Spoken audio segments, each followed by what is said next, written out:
Hi hello welcome to Shravana health tips. ఈ రోజు మనం రివైవ్ మల్టీ స్పెషాలిటీ హాస్పిటల్లో డాక్టర్ సాయి సార్తో ఉన్నాం. నమస్తే సార్. హలో అండి, నేను doctor Sai, consultant anaesthesia, revive multi speciality hospital, IDPL, Balanagar. Sir, అసలు ఎనస్థీషియా అంటే ఏంటి? ఎనస్థీషియాలో ఎన్ని రకాలు ఉంటాయి సార్? అనస్థీషియా అనేది బ్రాడ్గా చెప్పాల్సి వస్తే రెండు రకాలు. ఒకటి general anaesthesia and the other thing is spinal anaesthesia. Spinal అనస్థీషియాలో ఏం చేస్తాము అని అంటే నడుముకి ఒక చిన్న సూది ఇచ్చి లోవర్ పార్ట్ ఆఫ్ ది బాడీని నమ్ చేసేస్తాము. Especially lower part of surgeries, lower part of abdomen surgeries are leg surgeries, కాళ్ళకి ఏదైనా సర్జరీస్ ఉంటే నడుముకి ఒక ఇంజెక్షన్ ఇచ్చి తద్వారా కింది భాగం ఏదైతే పార్ట్ ఆఫ్ ది బాడీ ఉందో దాన్ని మనం నమ్ము చేసేసి సర్జరీకి ఈజీగా చేస్తాం. జనరల్ అనస్థీషియాలో పేషెంట్ని కంప్లీట్గా పడుకోబెట్టేస్తాం. త్రూ ఐవి ఇంజెక్షన్స్ ఇచ్చి ఆర్ నరానికి ఏదైతే ఇంజెక్షన్స్ ఇచ్చి చేయగలమో దాన్ని ఇచ్చి కంప్లీట్గా పేషెంట్ని పడుకోబెడతాం. సో బ్రాడ్గా చెప్పాలి అంటే ఇవి రెండు రకాలు, general anaesthesia and spinal anaesthesia. ఇది కాకుండా రీజనల్ అనస్థీషియా అనేది ఇంకొక పార్ట్ ఉంటుంది.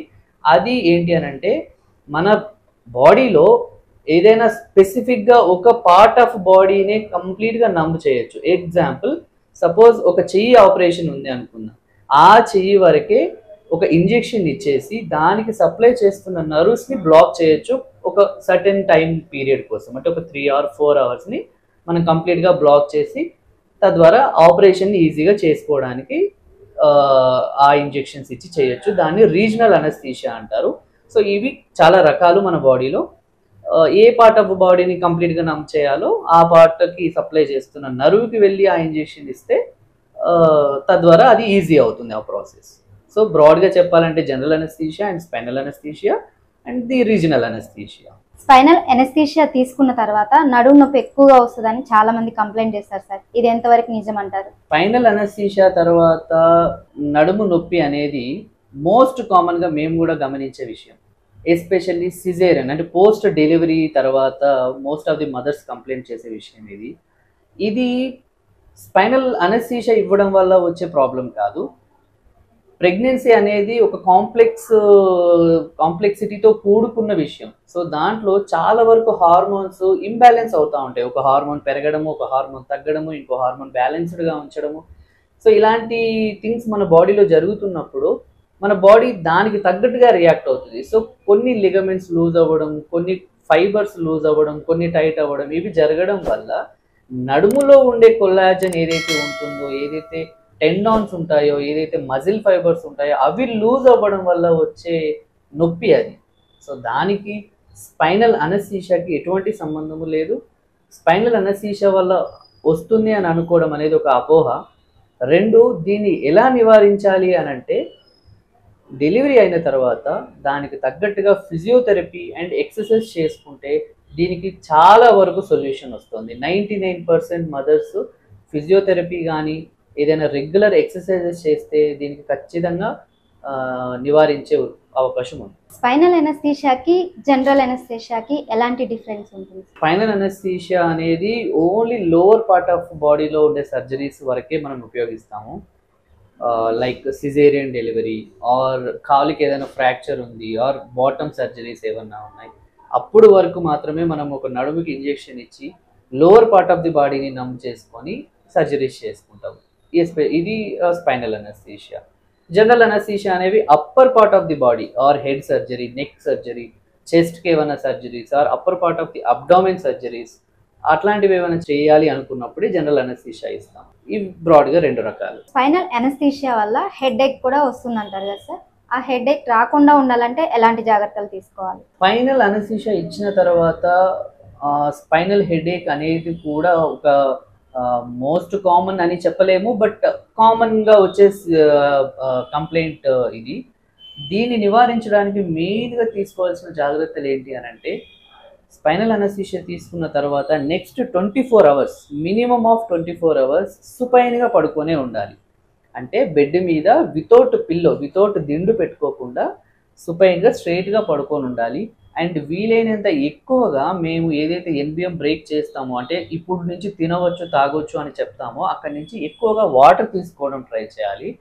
దగ్గడము అట్లాంటివి, కఫ్ అట్లాంటివి ఏమన్నా ఉంటే కొంచెం కంట్రోల్ అయ్యాకే సర్జరీ చేసుకోవడం బెస్ట్. ఎందుకు అంటే దగ్గడం వల్ల ఎక్కువ స్ట్రెయిన్ పడి స్పైన్ మీద సిఎస్ఎఫ్ ఫ్లూయిడ్ ఏదైతే ఉంటుందో బ్రెయిన్ ఫ్లూయిడ్ అది ఎక్కువ లీక్ అయ్యి స్పైనల్ హెడేక్ వచ్చే ఛాన్సెస్ ఉంటాయి. And more over once spinal headache వచ్చింది అంటే దానికి సొల్యూషన్స్ ఉన్నాయి, ట్రీట్మెంట్ ఉంది.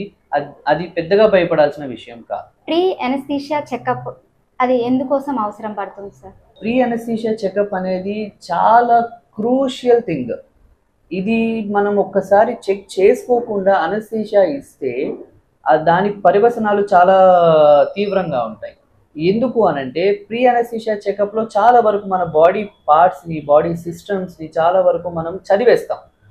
సో మన బాడీ ఎంతవరకు అనస్థీషియాని తట్టుకోగలుగుతుంది, అది ఎటువంటి టైప్ ఆఫ్ అనస్థీషియా అయినా అది మన బాడీని తట్టుకుంటుందా లేదా, మనం ఎంతవరకు దాని నుంచి బయటకు రాగలం అనేది ప్రీ అనస్థీషియా చెకప్లో 100% తెలిసిపోతుంది.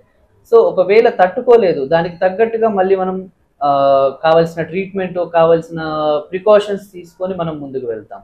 సో ప్రీ అనస్థీషియా చెకప్ అనేది ఇట్ ఈస్ 100% చేసుకోవాలి. చేసుకున్న తర్వాతనే ఆపరేషన్ తీసుకోవాలి. ఎనస్థీషియాకి ముందు ఎంత గ్యాప్లో తినాలి అంటారు సార్? ఇది ఎన్బిఎం గైడ్ లైన్స్ అనేవి కొన్ని ఉన్నాయి. దాంట్లో ఎస్పెషల్లీ సాలిడ్స్కి అయితే వెరీ స్ట్రిక్ట్గా రూల్స్ ఉంటాయి కొన్ని.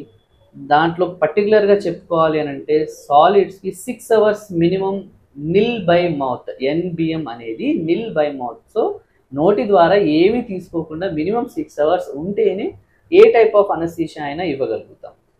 సపోజ్ లిక్విడ్స్లో మళ్ళీ 2 రకాలు. ఏదైనా fruit juices, pulpy juices, pulp ఉన్నవి అట్లాంటివి అయితే minimum 4 hours. Clear liquids like water కానీ, ఫ్రూట్ జ్యూసెస్లో క్లియర్గా ఉన్న ఫ్రూట్ జ్యూసెస్ కానీ వాటికి మినిమం 2 hours. సపోజ్ ఇదే విషయాన్ని మనం చిన్నపిల్లల్లో తీసుకుంటే, చిన్నపిల్లల్లో ఇన్ఫాంట్ కానీ, కిడ్ కానీ, చైల్డ్ కానీ బ్రెస్ట్ మిల్క్ తీసుకున్నాడు అనుకోండి, అప్పుడు సేమ్ సాలిడ్స్కి ఉన్న గైడ్ లైన్సే వర్తిస్తాయి. మినిమం ఆఫ్ 4 to 6 hours ఖచ్చితంగా నిల్ బై మౌత్ ఉంచాలి. అప్పుడే మనం ఏ రకమైన అనస్థీషియా అయినా ఇవ్వగలుగుతాం. పెయిన్లెస్ నార్మల్ డెలివరీకి అనస్థీషియా ఇస్తారు కదా సార్, ఇది ఎలా ఉపయోగపడుతుంది? లేబర్ ఎనాల్జేసియా గురించి మీరు అడుగుతున్నారు. లేబర్ ఎనాల్జేసియా అనేది అనస్థీషియా విభాగంలో advanced technology are advanced procedure అని చెప్పొచ్చు. దీంట్లో ఏంటి అని అంటే ఒక నార్మల్ డెలివరీ, ఒక ఫస్ట్ బేబీని కనబోయే ఒక నార్మల్ డెలివరీ స్త్రీ 8 గంటల నుంచి 10 గంటలు నొప్పులు పడతారు. సో దీంట్లో మనం ఒక 6 నుంచి 8 గంటలు నొప్పి లేకుండా 0% ఆఫ్ పెయిన్తో మనం ప్రసవాన్ని ముందుకు తీసుకెళ్ళచ్చు. సో దీంట్లో ఏంటి అని అంటే చాలా వరకు మదర్ చాలా కంఫర్టబుల్గా ఉంటారు. ఎక్కువ స్ట్రెయిన్ తీసుకోకుండా, ఎనర్జీ వేస్ట్ కాకుండా బేబీ అండ్ మదర్ సేఫ్గా డెలివరీ అవుతారు. సో లేబర్ ఎనాల్జేసియా 100% ప్రూవెన్, చాలా సేఫ్ అండ్ ఇది ఎవరైనా తీసుకోవచ్చు. Please like, share and subscribe Shravana health tips.